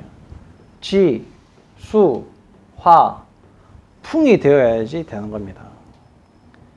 이것이 한치라도 어긋난다. 그러면 내 몸은 이상한 길로 빠지게 되어 있어요. 근데 이렇게 모습을 갖추려고 하는 것을 어떻게 이렇게 만들어 줄 수가 있습니까? 그런 바탕을 만들어 줘야지 되거든요. 저렇게 만들어질 수 있는 바탕, 그것을 공이라 합니다. 공. 그래서 지수화풍공이 불교에서는 아주 중요하다 이렇게 이야기를 하죠. 사실 공은 뭐 다른 의미이기는 합니다만 그런 바탕을 만들어 준다. 이것이 자율신경이 하는 일이에요. 자율신경. 이 자율신경이 필요한 곳에 영양을 보내고 또 소화를 잘 되도록 장 운동을 시키고 혈액순환을 잘 되도록 내 물을 잘 머금고 있고 또 체온을 항상 일정하게 유지를 해줄 수 있도록 하고 산소가 잘 받아들여질 수 있도록 이렇게 만들어 놓는 이것이 자율신경이 하는 일이에요. 자율신경은 뭔가 하나의 특별한 일을 하는 게 아닙니다. 이거를 잘 하기 위해서 내 몸을 조율시키는 거예요. 어떤 때는 심장을 빨리 뛰게 하고 어떤 때는 안 뛰게 하고 어떤 때는 체온을 올리기도 하고 내리기도 하고 땀이 나기도 하고 안 나기도 하고 소변이 많이 누게도 하고 마렵게도 하고 여러 가지 일들을 자율신경이 하는 거예요. 그 상황에 맞춰 가지고 적절한 반응을 하게 되는 겁니다. 이 모든 반응들은 사실 내 몸을 도와주기 위해서 생기는 거예요. 너 한번 고생해봐라 이렇게 해서 생기는 것이 아니고 여러분들이 어깨가 아파 그러면 어깨를 쓰지 못하도록 하는 거예요. 근데 내가 어깨를 못 쓰면은 밥 벌어 먹을 수 있습니까? 없잖아요. 뭐라도 이걸 해야지. 그죠? 뭐라도 이렇게 해야 되는데 이게 아파가지고 못하면 그걸로 문제가 되니까 계속 아픈데도 불구하고 쓰는 거예요. 그리고 내 생각에 이 정도는 괜찮아. 왜 괜찮아? 우리 엄마도 그랬어. 뭐 생리 이상하게 했지 뭐. 언니한테 물어봐도 뭐 생리 그 정도는 이상하게 할 수 있대. 친구한테 물어봐도 야, 뭐 한 달에 한 번 안 하는 거는 뭐 기본 아니야? 다들 그렇게 얘기하니까 그러면 나도 정상인가? 라고 생각을 하는 그 착각 속에서 살기 때문에 여러분들이 병을 자꾸만 키우게 되는 거예요. 어느덧 그런 시점에 이제는 이제 기능의학 병원이라고 이제 찾아오잖아요. 와서 그럼 어떻게 해야 되느냐? 영양제 계속 찾잖아요. 그렇게 해가지고는 이 지수화풍 균형이 쉽사리 맞춰지지 않는다. 이게 안 맞춰져 있는 상태에서 무엇을 얹어도 안 된다는 겁니다. 제가 지금 이렇게 옷을 입고 있지만 여기에 예를 들어서 뭐 빨간 브로치 하나 더 달았다. 그러면 뭐 예쁠 수 있겠죠. 그죠? 이런 것들이 영양제예요. 내가 좋은 시계를 찾다. 이런 것들이 영양제입니다. 내가 여기 좋은 모자를 썼다. 이런 것이 영양제예요. 아무것도 하지 않고, 그죠? 내가 옷도 안 입고, 제가 지금 여기 나와가지고 추리닝을 입고 슬리퍼 치치 끌면서 머리는 막 이게 산발을 해가지고 이렇게 강의를 하고 있다라고 생각을 해보세요. 근데 예쁜 브로치를 하고, 뭐 엄청 좋은 시계를 차고, 뭐 여기는 뭐 번쩍번쩍한 안경을 끼고 이렇게 있어 봤자 사람이 태도 안 난다는 겁니다. 여러분들이 기본을 가장 잘 갖춰야지 된다는 것을 오늘 말씀드리는데, 면역이라고 하는 것은 처음에도 말씀드렸지만 내 몸이 편안하고 건강하게 존재할 수 있도록 만드는 것이 면역이다, 이렇게 얘기를 했습니다. 그러면 우리 몸에서 내가 건강하고 편안하게 잘 지낼 수 있고 존재 그 자체를 유지할 수 있도록 만들어주는 것이 과연 무엇인가, 오늘 한번 깊게 좀 생각을 해 보시고요. 면역에 대한 개념을 여러분들도 좀 잘 잡고, 또 면역에 대한 개념이 좀 잡히셨으면 내 건강을 어떻게 지켜야 되겠다라는 것을 여러분들 한번 스스로 생각해 보는 좋은 시간이 됐으면 좋겠습니다. 감사합니다. 원장님, 어떻게 지금 인문학적 소양을 어떻게 개인적인 관심이 있다고 보시니까 이렇게 되신 건가요? 계기가 있을 것 같아요, 원장님. 아니요, 뭐 계기는 아니고, 네. 이제 그냥 뭐 하나하나 이렇게 붙이다 보니까 그렇게 됐네요. 그 처음에는 우리가 이제 저산소가 이제 왜 이렇게 중요한가. 뭐 저산소 때문에 문제들이 많이 생긴다라는 건 너무나 이제 많이 알려져 있거든요. 특히나 암 환자분들한테는 굉장히 많이 알려져 있고, 이번에 이제 뭐 염창 원장님도 또 좋은 기계 사셨다 하더라고요. 그죠? 뭐 이제까지는 1.5기압이 안 된 그런 기계를 썼었는데 이제 2기압까지 되는 기계를 샀다 그러던데, 저도 이제 그런 기계를 지금 구비를 하려고 준비를 하고 있는데 이 공간이 마련이 안 돼 가지고 구비를 못 하고 있는데, 그런 치료들은 굉장히 또 좋은 것 같아요.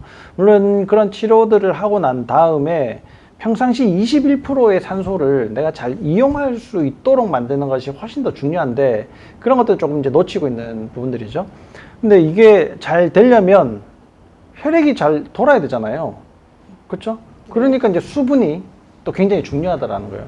그럼 수분이 또 왜 중요하냐면 이 점막에서 외부 경계를 잘 해야지 되거든요. 근데 점막의 95%가 또 물이에요. 그러니까 물이 엄청 중요한 거죠. 근데 검사를 해보니까 대부분의 사람들이 만성 탈수들하는 거예요. 그러면 이 되는 게 제대로 없잖아요. 제대로 되는 게 없으면 또 무엇이 문제인가를 봤더니 체온이 또 안 올라가요. 물이 부족하면 체온이 들쑥날쑥해지거든요. 예를 들어서 이런 거예요. 아스팔트는 여름에 계란 후라이가 되잖아요. 겨울에 빙판이 얼죠. 바닷물은 어떻습니까? 얼어요? 안 얼잖아요. 여름에 끓어요? 안 끓잖아요. 그러니까 물이 많으면 그런 일들이 잘 안 생긴다는 거예요. 폐경 여성분들 뭐 갑자기 열이 확 올랐다가 식었다가 땀이 확 났다가 안 났다가 막 이런 분들을 보면 대부분이 만성 탈수랑 관련이 된다는 거예요. 그러면 체온과 탈수는 뗄래야 뗄 수 없는 관계가 되는 거예요. 산소하고 수분도 뗄래야 뗄 수 없는 관계가 되는 거죠. 또 적혈구라는 것이 만들어지려면 그 효소 과정들에 체온하고 뗄래야 뗄 수 없는 과정들이 필요한 거예요. 근데 가장 기본 틀을 이루는 게 뭡니까? 잘 먹어야 되는 거잖아요. 입으로 집어넣는 것만 중요한 게 아니고, 우리가 이제 영양이라는 것이 잘 소화, 흡수가 돼야지 되는데, 이런 일련의 과정들을 쭉 보니까 이미 옛분들이 다 말씀하셨더라는 거예요. 그때는 의학이라는 것도 없었거든요. 아까 처음에 말씀드렸던 탈루스라는 분은 기원전 6세기 분이에요. 근데 히포크라테스는 이제 5세기에서 4세기 넘어가는 그런 데 있어진 분이거든요. 그러니까 탈루스보다 훨씬 더 후대 사람이에요. 히포크라테스라는 분이. 그러면 의학이라는 것이 제대로 발전이 안 되어 있는 그런 시절일 수 있겠죠. 그런데도 불구하고 이 사고의 체계를 돌려가지고 이 우주가 어떻게 돌아가는지, 인간이 어떤 모습을 갖춰야 되는지, 왜 이렇게 살아가야 되는지에 대한 그런 철학적인 사고를 굉장히 많이 하셨더라고요. 저는 뭐 아시다시피 외과 의사지 않습니까? 맨날 이제 암 덩어리를 떼내고 이런 것만 하다가 그런 이야기들을 이제 하나하나씩 엮어가면서 보니까 너무 신기한 거예요.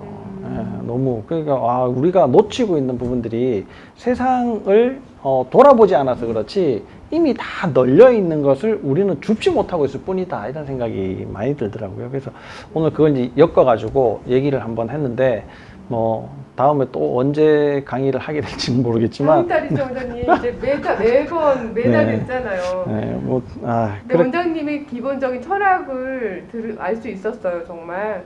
그래서 원장님께서 탈수 치료도 하고 계시잖아요. 네. 왜 하고 계신지가 이해가 됐고, 들어보면서 어떻게 이렇게 연관이 딱딱 맞는 거를 들으면서도 놀라웠고요, 원장님. 너무 감사합니다. 알려주셔서. 여기 질문이 올라왔습니다. 훌레님께서 아까 강의에서도 말씀해 주셨는데요. 비타민 K2 질문한 사람입니다. 원장님은 MK7 하루 얼마만큼 복용 중이신지 궁금합니다. 그리고 실제 골다공증 환자가 내원하면 비타민 K2 복용을 권유하시는지요? 또한 실제 임상 효과가 있는지도 궁금합니다. 이 설명을 이제 좀 하다가 제가 글로 쓰다 보니까 다 못했는데, 이 골다공증이 있는 분들은 제일 첫 번째 하셔야 되는 게 내 몸에서 만성염증을 없애야지 되는 거예요.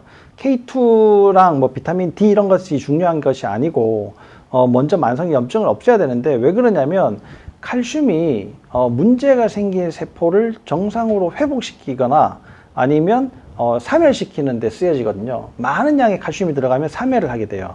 적정량이 들어가면 원상 회복을 하게 되고, 이것이 다 쓰여지고 다시 뼈로 돌아가야 돼요. 근데 뼈에서 나오긴 나왔는데 만성염증이 계속 되니까 못 나가는 거예요. 그리고 이게 나와가지고 세포를 사멸시키고 돌아가야 되는데, 사멸시키면 그 찌꺼기를 백혈구가 잡아먹어 버리거든요. 그래서 그 백혈구가 잡아먹은 것들, 또 구석구석에 처박혀 있는 칼슘들, 이런 것들 때문에 뼈에서는 칼슘이 계속 빠져나가기만 하고 돌아오는 건 없어요. 근데 우리가 계속 뭐 칼슘 같은 것들을 먹잖아요. 비타민 D를 먹고 칼슘 흡수량을 더 늘리고 이렇게 하면 이게 뼈로 가기보다는 만성염증을 없애지 않은 상태에서는 만성염증으로 더 가버려요. 그러면 어떤 부분을 치료를 해야지 되느냐? 만성염증이 일어나는 본거지를 없애야지 돼요. 본거지를 없애려면 장이 첫 번째 원인이 되는 거거든요. 그러니까 먹는 음식을 일단은 고치는 것이 훨씬 더 중요하다는 겁니다. 이런 것들만 잘 돼 있어도 골다공증은 서서히 좋아지거든요. 어느 날 갑자기 좋아질 수가 없습니다. 골다공증은. 네, 그러니까 서서히 좋아지는데 여러 가지 치료들 중에서도 제가 아까 말씀드린 대로 혈액순환, 그 다음에 탈수 치료, 만성염증 제거, 적절한 체온 유지, 그 다음에 이제 영양을 어떻게 섭취를 할 건가가 가장 이제 기본적인 거고, 사실 저는 뭐 외과 의사라서 약도 사실 별로 안 쓰지만 영양제도 그렇게 많이 쓰는 편이 아니거든요. 저는 MK7을 그냥 비타민 D, 제가 처방하는 비타민 D가 있거든요. 거기에 K가 소량 좀 들어있는데 그냥 그거를 그냥 드려요. 뭐 그게 약간은 도움이 되겠지만 이게 대세를 이렇게 좌지우지하는 건 아니기 때문에 그렇게 정도 드리는 정도로 하고 있습니다. 사실 뭐 거기에 용량이 얼마나 들어있는지는 잘 모르겠는데 그래도 적지 않게 들어있을 걸로 생각이 됩니다. 왜냐하면 이제 병원 전용 제품들이 대부분 용량들이 조금 많거든요. 네. 그리고 우리 사과나무님께서 오늘 본방 8시 강의를 못 챙겨 들었습니다. 늦게 들어왔는데 원장님 얼굴 뵈니까 너무 좋아요. 원장님 팬입니다. 사과나무님 성함이 무엇일까요? 네. 궁금하시네요. 반갑습니다. 사과나무님 뵌 것 같아요. 자, 문지훈님께서 안녕하세요. 처음 들어왔어요. 저는 새 아이를 키우는 47세 주부입니다. 전 매년 몸살도 자주 오고 자주 아파서 아이들도 걱정해요. 물론 집안일도 너무 많고 가만히 쉬는 성격도 아니긴 해요. 영양제는 매일은 못 먹지만 비타민C, 칼슘, 마그네슘 가끔 먹습니다. 술도 잘 안 마시는데요. 예전에 손떨림도 가끔 있고 눈밑 떨림도 있고 손발도 차고 어지럼증도 있어요. 이런 분이 이제 오늘 얘기했던 이제 키 포인트가 되시는 분이시잖아요. 우리가 이제 나쁘다고 생각하는 건 안 하고 있는데 왜 문제가 생기냐? 이건 이제 내부 문제로 들어가고 있는 거예요. 예를 들어서 뭐 내가 나쁜 음식을 먹었다. 아니면 뭐 화학 제품을 많이 쓴다. 아니면 뭐 이상 뭐 코로나에 감염이 됐다. 그런 것들은 아닌데 문제가 생겼다. 손 떨림 이런 것들은 근육이 움직이기 때문에 떨어지는 거거든요. 눈 떨림, 눈 밑에 근육이 떨어지기 때문에 그런 거예요. 그럼 왜 떨고 있느냐? 우리가 체온을 유지하기 위해 가지고 근육이 계속 미세하게 떨고 있잖아요. 그 남자들 소변 보면 몸을 이렇게 떤다 하잖아요. 왜 떠냐면 따뜻한 소변이 나가면서 체온이 일시적으로 조금 떨어지기 때문에 떤다고 얘기를 합니다. 그러면 이 근육이 떨리는 것은 체온을 유지를 하기 위해서 또 혈액을 불러오기 위해서 하는 거예요. 그러면 내가 눈 밑에 혈액이 안 간다는 얘기예요. 손끝까지 손 떨림이지만 팔에 혈액순환이 잘 안 된다는 겁니다. 그러면 눈과 팔에 혈액순환이 잘 안 되는 공통적인 원인이 있을 거 아니에요. 그러면 이분이 어지럽기까지 해요? 손발도 차요? 그러면 혈액순환이 안 되는 데다가 뇌도 문제가 있잖아요. 어지러운 게 이제 뇌에서부터 시작되니까. 그러면 이분은 이제 목 디스크를 검사를 해 보셔야 되는 거예요. 예, 너무 이해가 잘 되고 있습니다. 저 강의 듣고 난 이후니까 더 고개가 끄덕거려집니다. 자, 운주님께서 그동안 영양제에 너무 의지했던 것 같습니다. 가장 기본적인 것부터 생각해 보게 됩니다. 원장님 감사합니다. 제가 드리고 싶은 말씀을 운주님께서 해주셨어요. 네, 저도 강의 잘 들어주셔서 너무 감사드립니다. 네, 여러분. 자, 지금 시간은 원래 김 원장님께서 면역에 대한 근본적인 이해라는 주제로 하셨는데 내용은 우리 몸을 챙겨야 될 때 뭘 근본으로 해야 되느냐, 몸이 아팠을 때 뭘부터 챙겨봐야 되느냐라는 거를 동양 철학이라고 해야 될까요? 그렇게 풀어주셨어요. 너무 이해가 잘 돼. 그렇게 매칭을 시키기도 너무 힘들었을 것 같은데 원장님께서 기본적인 소양, 인문학적 상식 이런 게 맞으시니까 의학 공부하시면서 이렇게 연관이 잘 되셨던 것 같아요. 그래서 저희한테 알려주셨는데요. 원래 그 라이브가 이유도 없이 꺼져서 질응답을 못 받아가지고 저희가 아쉬워서 다시 킨 상태입니다. 그래서 지금 처음 오신 분들은 마음 편한 유해과 원장님이시니까 지금 몸 상태 질문하셔도 좋고요. 아까 가셨던 분은 아까 그 내용의 연장선으로 질문해도 좋고요. 좋은 질의응답 시간, 아니면 만남의 시간 잠깐 갖고 끝내도록 하겠습니다. 홀리님께서 개인적으로 일주일에 2번 등산을 하는데요. 땀을 많이 흘리는데 따로 운동 중 이온 음료나 나트륨을 섭취를 하고 않고 있어요. 탈수 예방으로 본다면 운동 중에 나트륨을 따로 섭취하는 게 좋을까요? 김치 등의 음식의 형태로 말이에요. 어떨까요, 원장님? 운동 중에 진짜 이온 음료를 먹어야 좋다라시는 분도 있고, 그죠? 그리고 또 우리 소금 예찬하시는 분도 있지 않습니까? 들고 다니시면서 먹고, 그런 거 좋은 예인 것 같은데요. 선생님은 어떻게 생각하세요? 그러니까 이제 운동이 너무 과격하게 될 때는 탄수화물을 좀 넣어줄 필요가 있어요. 그래서 이온 음료는 물론 좋은 이온들이 많이 들어있지만 요즘에 과일과 똑같이 당이 너무 많거든요. 그래서 이온 음료 자체에 그런 이온의 효과보다는 당이 주는 그런 피해가 훨씬 더 많이 있습니다. 그래서 좀 주의를 하셔야 되는데 그래도 내가 너무 지친다 그러면 당이 꼭 필요하거든요. 그래서 이온 음료 같은 것들은 하나씩 챙겨서 등산을 하실 필요는 있는데 이것을 운동을 할 때마다 나는 이온 음료를 꼭 챙겨 먹는 것이 내 건강에 도움이 돼 라고 생각하시는 것은 약간 좀 너무 과한 생각이다 이렇게 생각하시면 되고요. 이 여러 가지 연구 논문들은 대부분 나트륨의 문제에 이야기를 하고 있는데 그 나트륨이라고 하는 것이 대부분 소금이 대표적으로 들어있다 보니까 이 나트륨이 소금과 연결이 된단 말이에요. 근데 나트륨은 물론 짠맛을 나타내는 가장 대표적인 거긴 하지만 그 소금에만 들어있는 게 아니에요. 우리 여러 가지 화학 제품에 나트륨 무슨 화나트륨, 무슨 나트륨 이런 것들이 굉장히 많거든요. 특히나 인공 색소, 인공 조미료, 인공 첨가물 이런 곳에 나트륨은 굉장히 많이 들어있고 약 이런 데도 굉장히 많이 들어있습니다. 그런 것들이 많아지면서 나트륨에 피해가 생기는 것이지 좋은 소금을 먹고 문제가 생기는 것은 굉장히 드물고 오히려 몸에 더 필요하고 좋다라는 생각을 여러분들 꼭 하셔야지 되는데 이 소금을 우리가 정제 소금이라고 하죠. 근데 국제 규격에서 나트륨의 비율이 NaCl의 비율이 98% 이상이 될 때 소금으로 인정을 해요. 그러면 우리가 천일염 같은 거는 90%고 90%가 안 되는 것들도 많이 있는데 그러면 그거는 것들은 소금이 아니냐라는 겁니다. 실제 97% 이상 그렇게 해버리니까 그런 소금들은 나쁜 게 맞아요.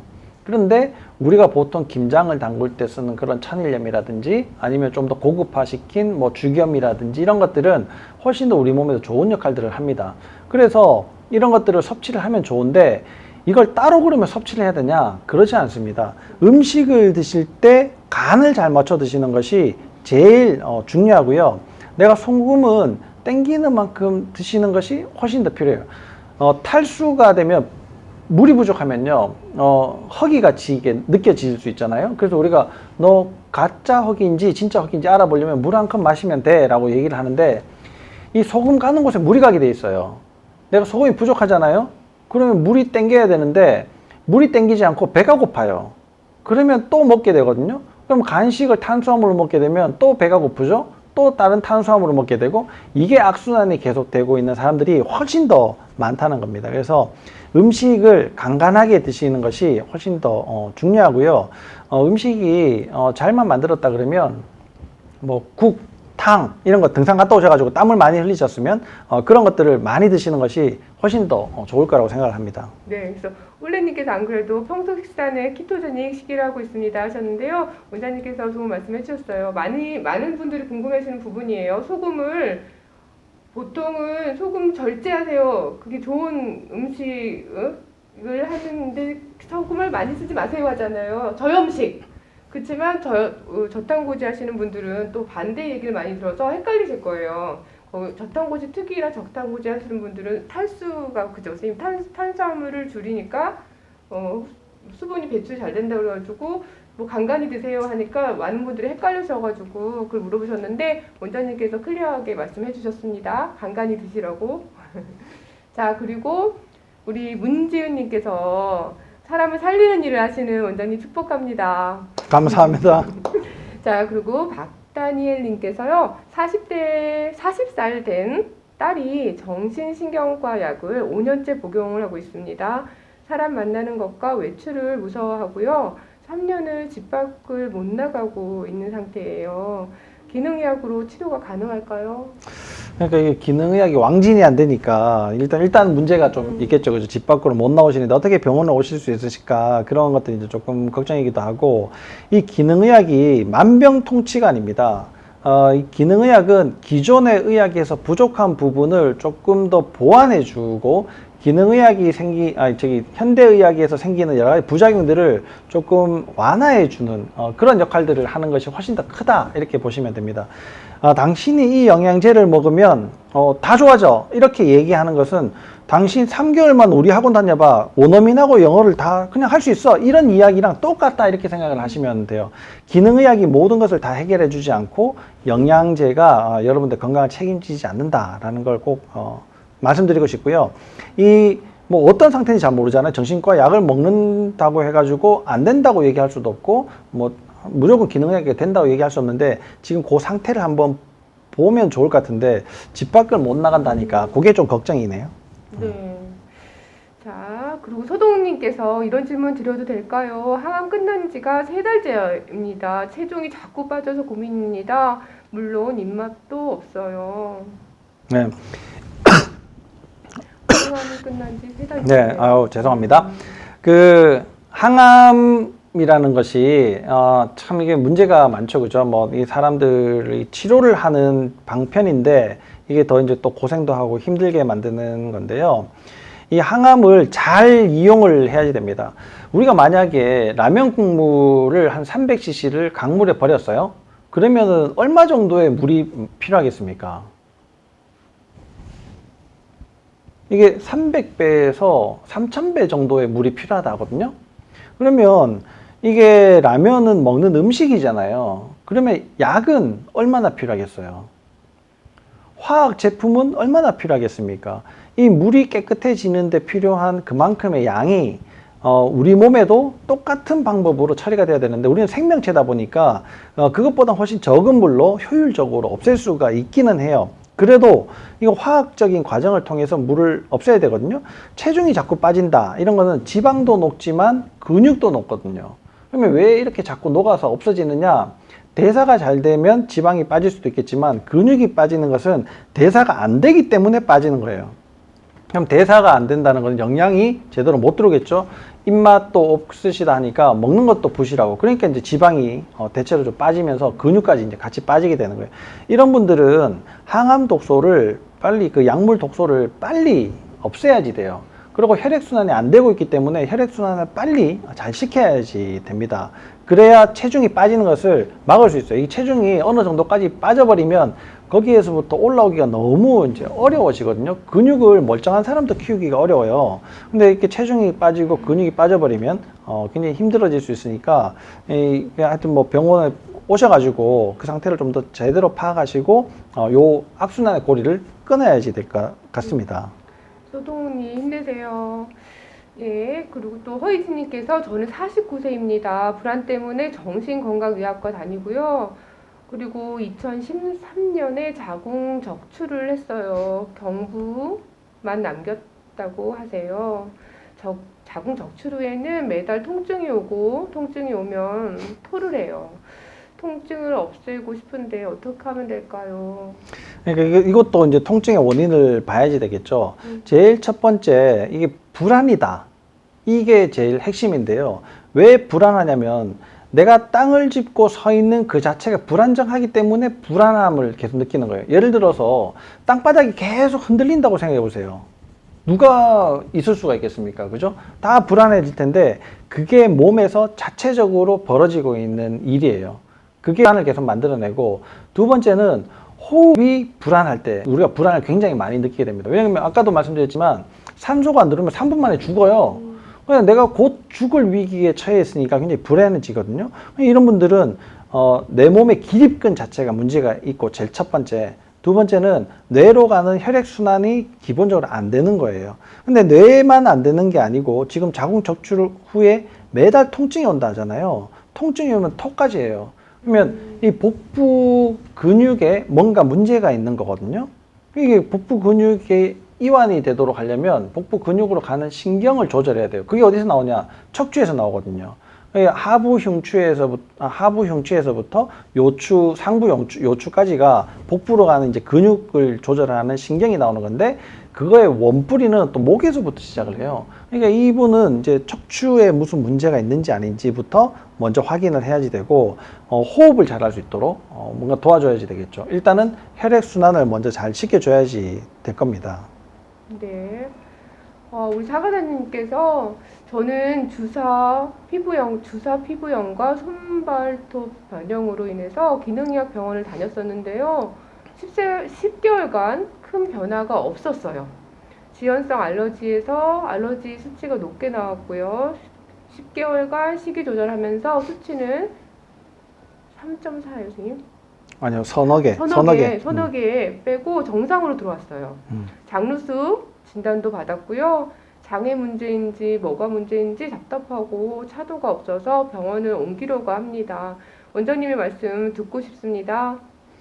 네, 주사 피부염, 이건 뭐 꼭 주사가 아니어도 피부에 문제가 생겼다. 이거는 장점막하고 100% 관련이 있습니다. 왜냐 그러면 피부도 외부 경계를 막는 부위고요. 점막도 외부 경계를 막는 부위예요.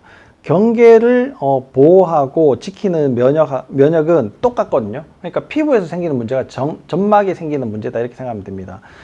피부는 우리가 보거나 느끼거나 뭐 감각이 있잖아요. 근데 장점막은 그런 게 없어요. 이 주사의 형태의 문제가 장점막에도 똑같이 있다, 이렇게 생각을 하시면 되는데, 이 지연성 알러지, 그러니까 음식이 장점막을 갉아먹어요. 거기에 나쁜 균이 있으니까 또 점막을 갉아먹어요. 근데 중금속도 점막을 못 만들게 장세포를 망가뜨려서 점막을 갉아먹는 효과를 만들어내거든요. 근데 더 중요한 건 이거예요. 점막의 95%가 물이에요. 5%가 당단백이거든요. 그러면 95%가 제대로 해결이 안 되는데 어떻게 점막이 만들어질 수가 있겠습니까? 이런 분들 되게 이제 해결이 잘 안 된다, 장 문제가 해결 안 된다, 이런 분들은 대부분이 장 문제에, 점막에 물이 없는 거예요. 탈수. 그러니까 장 점막만 없겠습니까? 아니죠. 세포 사이사이에 세포 간질도 없게 되고, 또 세포 안에도 물이 부족하게 되고, 그것부터 먼저 해결을 해야 되는 거죠. 네. 자, 그래서 원장님께서 원래 강의하셨던 거 못 보셨던 분들은 저희 바로 업데이트가 됐습니다. 한번 보시고요.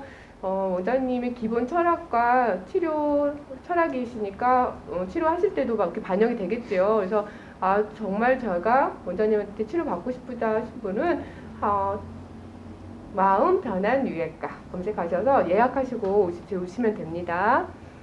허이진님께서 저는 어릴 때 엄마가 조산을 하셨고요. 어릴 때 폐렴을 앓아서 그게 뇌로 갔대요. 그래서 정상 아가 되기는 안 된다고 하셔서 그때부터 불안이 시작되신 거군요.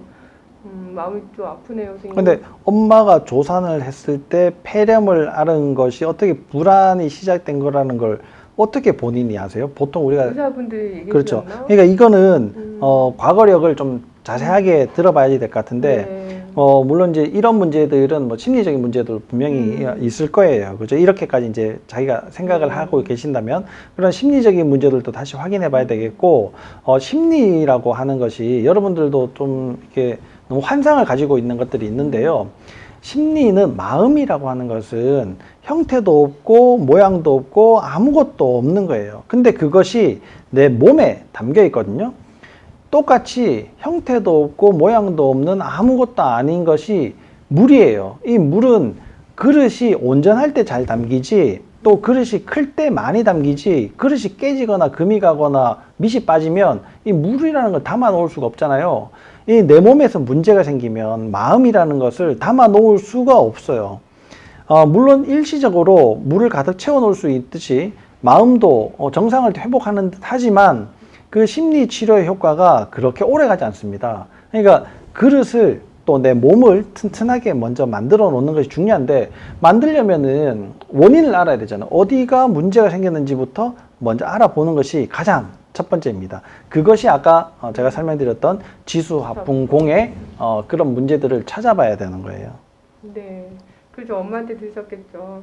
그래서 원장님. 근데 이런 거잖아요. 네. 통증, 네. 불안, 우울 이런 거는 옆 사람이 보고 알 수 없는 거예요. 여기 측정이 됩니까? 객관적으로 측정이 안 되잖아요. 그러니까 엄마가 너 불안에 떨었어. 이거는 지금 잘 이해가 안 되는데, 네, 뭐 엄마한테 들은 얘기시긴 하겠지만 그것이 그렇게 오래까지 남아있다 그러면 이게 세월이 너무 많이 드셨잖아요. 그럼 뭐 어떻게 손댈 수 없는 부분들도 있긴 하겠지만, 그나마 지금 문제 있는 것들을 교정을 하시면 조금 완화될 가능성들도 있다, 이렇게 생각이 됩니다. 네, 저희가 히스토리를 짧은 시간에 다 알 수는 없지만 원장님께서 아까 얘기하셨던 근본 치료, 수분 그런 거부터 해주시면 지금 증상에 많이 도움이 되지 않을까라고 말씀해 주셨습니다. 자, 여러분 여기까지 저희 할게요. 어떻게 강의 못 들으신 분들도 랜선 상담이 가능했네요. 그죠? 이런 시간도 괜찮은데요, 원장님? 소수의 30분 이내, 30명 이내의 분들과의 소통. 저희 스페셜 타임이었고요. 여기까지 마무리하고 끝내도록 하겠습니다. 지금 거의 10시가 다 됐어요. 원장님 식사도 잘 못하시고 진료 오늘 7시까지 보시고 1시간 쉬는 타임 갖고 오신 거거든요. 자, 여기서 마무리하겠습니다. 우리 원장님은요, 매월 건강의학 플러스에서 넷째 주 진짜? 목요일 8시에 라이브를 합니다, 여러분. 그때 또 오셔가지고 질문하시면 되고요. 그때 또 좋은 말씀 듣고 또 우리가 배워나가길 좋은 의미 있는 시간 갖도록 하겠습니다, 여러분. 네, 여러분 감사합니다. 원장님 감사합니다. 마무리 네, 감사합니다. 네. 지금 오미크론도 번성하고 막 힘든데요. 네. 여러분들이 항상 면역의 기본을 잘 지키시면요, 세상 무슨 변형된 코로나가 이렇게 있다 하더라도 늘 건강하실 수 있고, 꼭 코로나뿐만 아니라 우리가 건강을 지켜야 될 여러 가지 요인들 많잖아요. 그런 것들을 충분히 잘 이겨내실 수 있을 거라고 생각합니다. 건강이 인생의 최고다 라고 생각을 다들 하실 텐데, 건강을 지키는 방법을 오늘 좀 잘 이해하는 그런 시간이 되었으면 좋겠습니다. 감사합니다. 감사합니다, 여러분.